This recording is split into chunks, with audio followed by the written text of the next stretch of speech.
అమెరికాలోని గ్రీన్ కౌంటీలో జరిగిన యాక్సిడెంట్ గురించి తెలియగానే చాలా బాధపడ్డామని తెలిపారు తేజస్విని బంధువు ప్రశాంత్. అందరితో సరదాగా కలివిడిగా ఉండే తేజస్విని ఇక లేదంటే తాము నమ్మలేకపోతున్నామని వాపోయారు. తేజస్విని వాళ్ళ పిల్లలు తనతో చాలా సరదాగా ఉండేవారని, ఎప్పుడూ కూడా మామ మామ అంటూ చుట్టూ తిరిగేవారని చెబుతున్నారు. తేజస్విని వాళ్ళ బ్రదర్ పెళ్లికి అమెరికా వెళ్ళినప్పుడు తేజస్వినిని చివరిసారిగా అక్కడే చూశారని అన్నారు.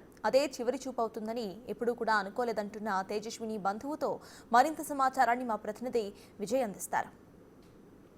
తేజస్విని తల్లి వల్ల అంటే రవికుమార్ తల్లిదండ్రులు రవికుమార్ కూడా ఇక్కడే ఉండేవాళ్ళు. వాళ్ళ సొంత నివాసం ఇది అని కూడా తెలుస్తూ ఉంది. అయితే ప్రస్తుతం మనతో పాటు రవికుమార్ వల్ల ఇంటిలో రెంట్కు ఉండేటువంటి ప్రశాంత్ అనేటువంటి వ్యక్తి అయితే ఉన్నారు. గత 7-8 సంవత్సరాలుగా కూడా ప్రశాంత్ తేజస్విని వాళ్ళ కుటుంబంతో అంటే మమేకమైపోయి కూడా ఉంటా ఉన్నారు. చాలా క్లోజ్గా ఉండేవాళ్ళని కూడా తెలుస్తూ ఉంది. ఒకసారి ప్రశాంత్తో మాట్లాడదాం.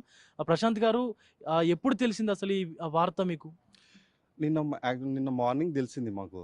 నిన్న మార్నింగ్ తెలవంగానే ఇట్లా అక్కడ యూఎస్లో ఇలా అయిందని చెప్పగానే మేము కూడా చాలా బాధపడ్డాం. అంకుల్ వాళ్ళకు కూడా ఈ విషయం తెలిసి వాళ్ళు కూడా కన్నీరు మున్నీరు అయ్యారన్న. కాగానే మేము కూడా వెళ్ళి ఇక్కడ అందరు వచ్చారు.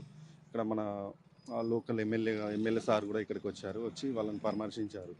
తర్వాత ఏమైంది, వీళ్ళు నిన్న నైట్ అక్కడ యూఎస్కి బయలుదేరారన్న. యాక్చువల్లీ ఏంటంటే వీళ్ళు అక్కడ యూఎస్లో యాక్సిడెంట్ అయినప్పుడు అక్కడ కారు ప్లస్ ట్రక్ కొల్లాడైనప్పుడు అక్కడ ఫైర్ బ్లాస్ట్ అయిందంట. ఫైర్ బ్లాస్ట్ కాగానే అక్కడ మనకి నలుగురు మొత్తం కారులో నలుగురు ట్రావెల్ చేస్తున్నారు. నలుగురు నగరే అక్కడే స్పాట్ డెడ్ అయ్యి కనీసం అంటే మొత్తం ఏం లేకుండా మొత్తం మంటల్లో అదైపోయిందంట. ఇప్పుడు అంటే ఎలా ఉండేవారు తేజస్విని కానీ మనకు శ్రీ వెంకట్ కానీ? చాలా సంవత్సరాల నుంచి మీరు వాళ్ళ కుటుంబంతో ట్రావెల్ చేస్తున్నారు.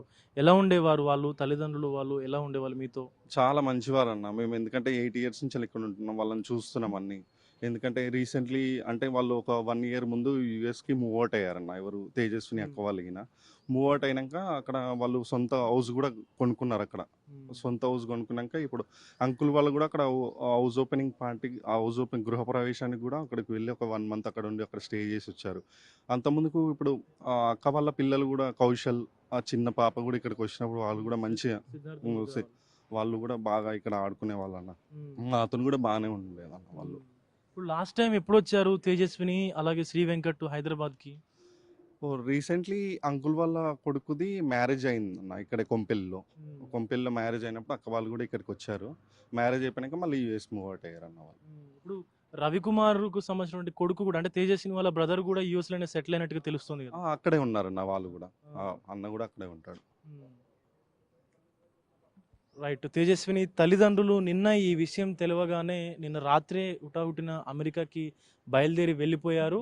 అక్కడే శ్రీ వెంకట్ తల్లిదండ్రులు కూడా సంవత్సరం నుంచి అక్కడే ఉంటున్నట్టు కూడా తెలుస్తూ ఉంది. అలాగే తేజస్విని బ్రదర్ కూడా అమెరికాలోనే స్థిరపడ్డారు. అంటే చిన్న చిన్న పిల్లలు, ఒక 2-3 సంవత్సరాల వయసు ఉన్నటువంటి 2 పిల్లలు కూడా ఈ ఘటనలో ప్రాణాలు కోల్పోవడం అయితే స్థానికంగా ఉన్నటువంటి వారి బంధువుల్ని, వారు తెలిసిన వాళ్ళని, అలాగే వారి కుటుంబ సభ్యుల్ని కూడా తీవ్రంగా కలిచివేస్తూ ఉంది. అసలు కనీసం ఏ ఒక్క శరీర భాగం కూడా లేకుండా మొత్తం పూర్తిగా దగ్ధం అయిపోవడం అనేది అందరినీ కూడా తీవ్రంగా కలవరపెడుతోంది. ఇలా జరగడం ఏంటి, ఇంత మంచిగా ఉండే వాళ్ళకి ఒక్కసారిగా ఇలా జరగడం ఏంటి అని కూడా అందరూ కూడా శోకతప్త హృదయాలతోని రోధిస్తున్నటువంటి పరిస్థితి కనిపిస్తూ ఉంది. కెమెరామెన్ సంజుతో విజయ్, బిగ్ టీవీ, కొంపల్లి నుండి.